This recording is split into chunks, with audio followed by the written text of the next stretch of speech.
In this video, I'm going to teach you how to track purchase orders on monday.com.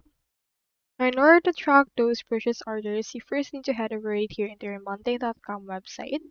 Then click on this Get Started right here in order to create an account. Once you have created one, you can proceed to click on this login in order to log into the account that you have created.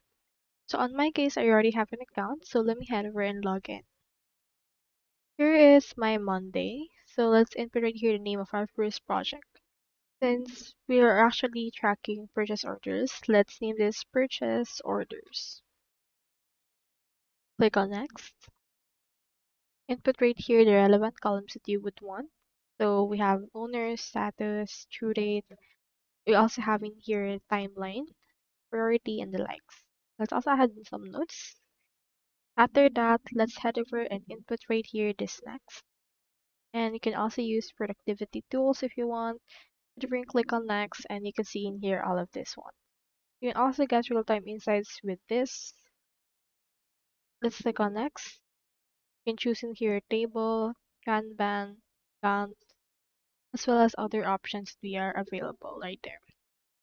I'll choose in here table, click on next, and listen here projects. So let's click on this Get Started for now. Now what we need to do is we need to rename this list. Instead of to do, let's rename this one items. And on the other one, let's rename this other options like vendors, order numbers, and the likes.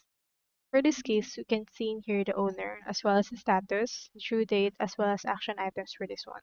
We also have in here the timeline. You can just add in here, for example, on the task one, you can name that for the specific item that you want to track. For example, let's put in here, shirt order. And then for the person, you can add them who actually updated it or who actually bought it right there. So that's all there is today, and I hope this video helped you out.